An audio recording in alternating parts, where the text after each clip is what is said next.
emotions after the fight? I know you had built yourself up to such a peak, and then to have it end the way it did, like how much does that hurt you? Yeah, I'm devastated. I mean, you know, I feel like I worked my ass off for this fight.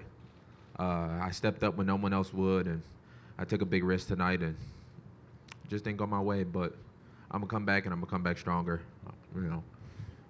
How much did I'm sorry. How much did the struggle to make the weight affect you in the cage tonight? Yeah, I feel like that was a huge factor. The staph infection really didn't help.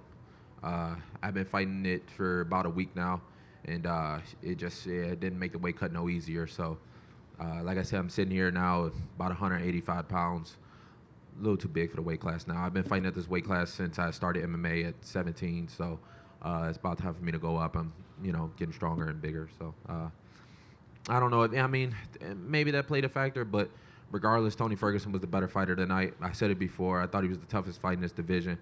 I tried to step up, and what can I do? And when you got out of the armbar there, did you feel like you had a chance to break free of him a second, or did how quickly he got that triangle on you? But did you feel like you ever had a chance to escape after you got out of the armbar? Yeah, the armbar wasn't the problem. I kind of underestimated his bottom work. It was the elbows more than anything. I mean, look at my face. It's not from the, So I underestimated his work from the bottom. He did a great job, and once the triangle was on, it was. Right here, Motown. The worst thing that a fighter can experience on the day of weigh-ins is to step on the scale, to be told that you have to come back and lose a pound.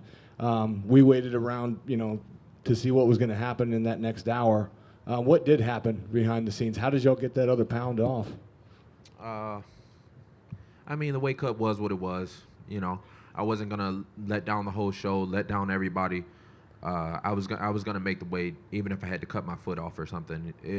I said it before. It damn near killed me, and I just had to do what I had to do. I got a job to do. I'm a professional. I'm gonna come out here, no matter how bad it hurts, no matter what. I'm gonna go out there, and I feel like I put my best performance on tonight. By the third round, it just was too much for me.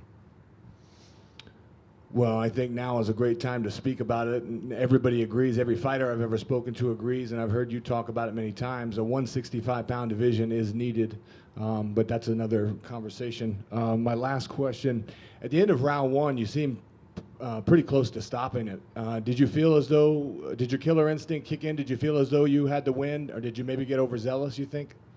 A little bit, but with Tony, he's a dog. I said it before the fight. He's definitely been the toughest fight in this division. He's a rightful champion. I tried to make it a dog fight with him. I tried to let him know it's going to be a fight. At the end of the first, you got to put that man out. He there's no quit in him. He kept coming forward, and he kept the pressure, and he did what a champion is supposed to do. And I wish him nothing but the best. It might have been a lot of back and forth before, but we come from the same alma mater. I know how tough Tony Ferguson is, and he's the best man in the world. Anyone else?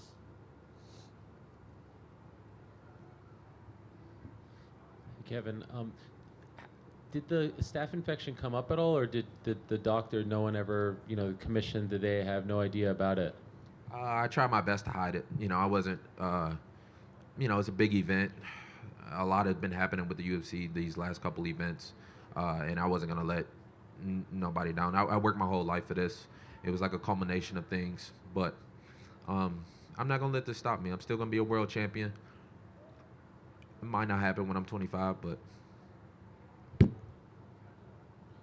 And just to confirm, your next fight will be at 170. Is that what you're planning on, at least as of right now? I don't know. I've taken a lot of fights this last year, so I don't know. I need some time. I'll probably go home. Thanks, Kevin.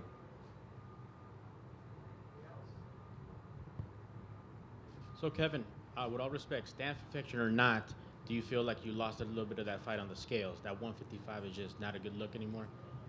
You can say what you want, but Tony Ferguson was the better man tonight. Like I said, I underestimated his bottom work and that pace, the pressure.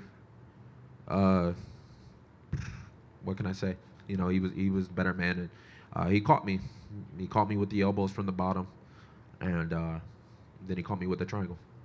So like other guys, like Cerrone moving up from 155, like Dos Anjos, we might see you at 170, 2018? Yeah, I think so. I think it's definitely time for a 165-pound weight class. There's so many guys at 155 and so many guys at 170. I feel like they can really do 165 and 175. As you can see, I'm about 10 pounds bigger than Tony Ferguson anyway, just naturally. I think it's definitely a time for a 165-pound weight class, and that's what I'm going to push for. But right now, I just need some time. I've taken 4 fights in these last 12 months, so it's about time.